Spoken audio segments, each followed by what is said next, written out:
It is my belief if Superman fails, they should allow Matt Reeves to make his the Batman 2, allow him as much time as he needs to make it. Allow them to make Constantine 2, but after that, give the cape shit a rest, a 5-year break, because it simply isn't working, it simply isn't a trend anymore, and people are giving you the thumbs down.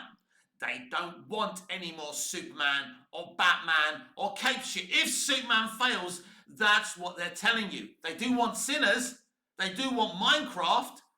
At the end of the day, you've got to listen to your audience. I was thinking the other day, and I've done videos about this before, if it wasn't for David Goya's hubris with Man of Steel, we wouldn't be here now. Because if it isn't for the neck snapping moment in Man of Steel, if it isn't for Superman snapping Zod's neck, of Goya writing Superman in a no-win scenario, Man of Steel makes $1 billion and we're not in this position now. Christopher Nolan advised him to cut it out of his story and he said no. If he listened to the wiser person, we wouldn't be here now. Welcome back to Movies TV Mad. I'm Mick, your host with the most. Just ask your girlfriends and your wives. You can follow me on X, Twitter, at Movies TV Mad, and on Instagram and on Threads, at Movies TV Mad X, on TikTok, Mad Mickey's World, and on Snapchat, BMouth60, Mick, your host with the most. A very warm welcome to Friday's edition of the DCU Daily. I cannot believe it's Friday already. Thank Crunchy, it's Friday. Do you remember that advert? On today's DCU Daily, we're going to ask the question, can James Gunn's Superman still be a success? Absolutely yes.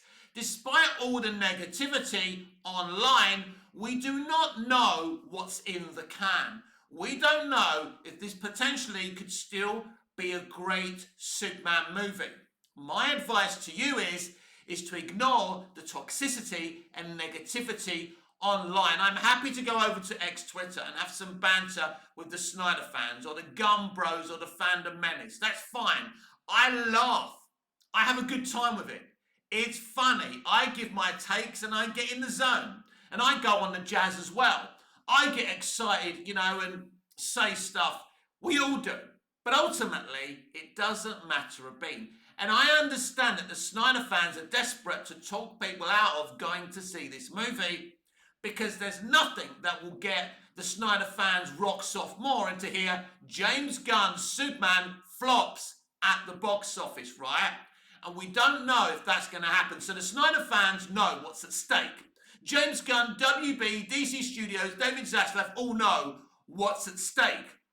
This is a battle of attrition.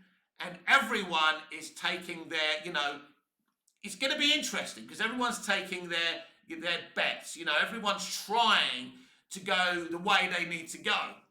And everyone, knows absolutely what's at stake here. But if I were you, the audience, I wouldn't pay any attention to it. Don't pay attention to my opinion. You've got to have your own opinion about this. And this film could very well be a really good movie. I am not ready to put this film in the bin and say, oh, it's going to be crap. What is my evidence for this film being crap? Yes, I don't like the flying. It's true. The flying looks utterly problematic. I don't like it. And hopefully, when I see the finished movie, I do like the flying. The costume doesn't seem to be the greatest, but when I've seen it in moving pictures, I've liked it more. We shall see. Everything you're hearing, all the negativity is coming out of context. It's like basically Pinocchio coming up to you saying a bunch of stuff, his nose growing and you still believing what he's saying. So it's very important to take a step back and remember that this could be a great movie. And to look at James Gunn's record, not necessarily with box office, and ask yourselves, have I enjoyed his comic book movies? Did you enjoy Peacemaker? Forget what people say online. Take a step back. Think about it. Did you enjoy the first Guardians of the Galaxy? Did you enjoy Guardians of the Galaxy Volume 2 and Volume 3 and The Suicide Squad and Peacemaker? And if the answer is yes, then you're going to give the movie a go. You're going to go and watch it. And nothing's changed for me. On opening day, I will be at the cinema at 5 o'clock in the evening. I will watch 2 back-to-back viewings here in Cyprus of the movie, probably on the Wednesday or the Thursday. And I'm doing that because I love films. I love Superman. He's my favourite character in fiction, as you all know. And there's no way, as I've said before, I'd ever boycott this film. There's no way. And I want to watch it so I can review it for the channel, but I want to watch it because I love movies and I love Superman and I love DC. And this is a huge special event for me. Now we have to go back to everything that we've heard this week. Right, let's talk about the mutant monkeys, right? Now, I can tell you that I've seen, I'm not going to tell you how, but I've seen an image of the mutant monkeys, right? And I'm not going to tell you anything. I haven't seen an actual image. Someone's drawn me. Someone took a picture and drew me what they look like, right? So, yeah. But anyway, so let's talk about the mutant monkeys, right? Are the mutant monkeys, right, spreading fake news on the internet so far from the truth? People are doing it. How do you think Trump got elected? But let's talk about fake news and the idea of fake news, because I think it's very important you understand. People on the left are spreading fake news. They're giving you their stats and they're putting an argument via their point of view.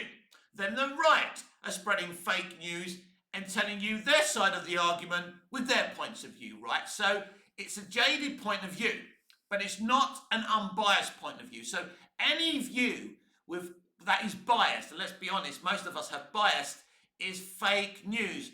Whether it's politics, the trans debate, about movies, about what's going on in Palestine, anything. Because we see all these opinions, right? They're all fake news because they're all coming from a certain point of view, right? And I'm not going to go into it too deeply. I don't want to get myself in trouble, but it's all fake news. But what Gunn's doing in this movie, he's looking at it, I suppose, from a Democrat's point of view. And he's basically using Lex Luthor as a parody to Elon Musk and President Donald Trump rolled into one. But, you can't demand real world situations in your Superman movies and demand that Superman doesn't just save cats from trees, as I said the other day, and complain that Gunn is doing this. So personally, is it wise for him to do this? Could this hurt the film? Could sending his actress, Rachel Brosnahan, out and saying, well, James told us, half of the audience won't like this film, but the better half will love it, or something like that. Was that a wise thing to do? If that was an accurate quote, you never know. But was that wise? Not really, but this is what they do today. Is it a wise thing to do? It's risky, but Gunn has decided to do it, right? This is the world we live in today, right? It's very divisive. We live in a very, very divisive world. But I don't have a big issue with the mutant monkeys. And, I'm really looking forward to actually seeing them in action. I think it'll be quite funny, So the mutant monkeys don't bother me. Now, for the Snyder fans, it's just something to hit Gunn over the head with, right? But for the fandom menace, who are right-wing, social media influencers and YouTubers who talk about films and other stuff, it's serious to them because they believe it's an attack on the right wing. And these are serious people. They're going to keep on going on and try and persuade you not to see this movie, like the Snyder fans. So there's all these different elements now because they're triggered by what apparently Gunn's doing in this movie. So they're going to try and tell you that this movie's cringe. The other day, Chris Gore said on his channel on Nerdrodic that there's a joke about the Snyder Cut, right? We mentioned this yesterday. I don't know how logically the Snyder Cut is canon in the real fictional world of Superman in year 2. I don't know how Zack had the time to make Superman movies in a couple of years. I don't know, right? I don't know if that's the thing. But first of all, again, context is important. What's the joke about? Is he putting the Snyder Cut down? Don't forget, he stood there in a picture with Zack. So he's not going to attack Zack. So whatever it is, it is. So you're getting a lot of information out of context to persuade you not to see this movie. And my advice is, if you were going to see this movie before, still go and see this movie. Because that's exactly what I'm going to do. No one influences the Don. And no one should influence you either, right? It's very important we don't allow gangsters to take over the conversation, especially the fandom menace, who I consume. I like watching Nerdrotic. He comes across as a very intelligent man. A lot of the things he says about entertainment, I agree with. As I said yesterday, I don't agree with his politics, but we can agree to disagree. So I don't dislike Nerdrotic or Jeremy Prime from Geeks and Gamers or any of those people. I don't have to agree with them politically, but they do say a lot of things on other matters, especially entertainment, that I agree with and approve of. And that's okay. But at the end of the day, they're also gangsters, right? We've seen their tactics, right? I've seen what they do. So, and sometimes it's not always, let's say, good and right and justified. And sometimes their tactics hurt people, fans, they hurt fans. Sometimes, emotionally, and we must remember that people in the entertainment industry are still human beings, right? Now, I know what Gunn said on Twitter all those years ago. I'm not defending those jokes. I'm not defending the people he's aligned with. I'm not defending the fancy dress stuff. I would never do that. I have nieces and nephews, right? But Gunn is just one of the symptoms to the entertainment industry's problem, right? Don't forget, I was in Hollywood as a teenage boy. I sat in those offices in the meetings with other Hollywood folks with my father, because me and my brother used to have to be split up at the weekend because we used to, take chunks out of each other as young boys do.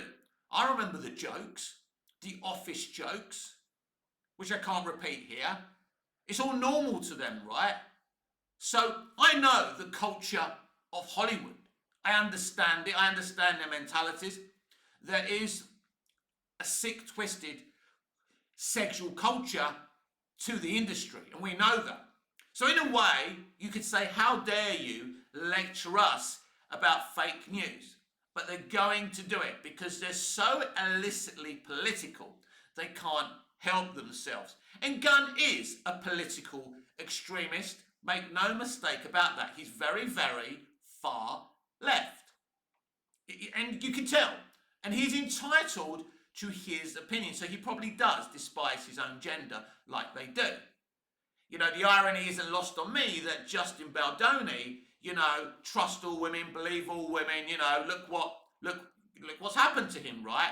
That's called karma, ladies and gentlemen of the jury. But I repeat what I said earlier.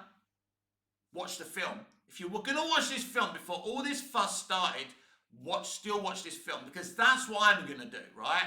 Because this channel is a channel that doesn't have an agenda against James Gunn. This is a channel that does not approve of his historical tweets or some of his other behaviours or the behaviour of the industry.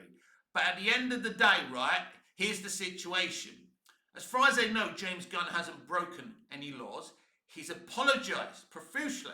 Whether it's a genuine or fake, yesterday in anger I said it was fake, but only he knows if they were, if that was a genuine apology, right? Let's get it clear. But he has apologised. It's like what I say about Alison Mack. She's done her time. Forgive and forget, right? Move on. That's why I wrote Chloe in 5 seasons of my Metropolis fan fiction, because I love Chloe, right? Because Chloe hasn't committed any crime, right? Alison Mack did, right? So, people talk about freedom of speech, that people say, you don't like cancel culture. Well, actually, it's funny, isn't it? People love cancel culture when it suits them. When it was against someone like Johnny Depp, everyone went ballistic. But now with James Gunn, people aren't willing to forgive and forget. And I am a forgiving and a forgetting type of dude. So I will be going to watch Superman twice on opening day. I will be here to review it for you. And as a Superman fan, I'm still really excited to see this movie.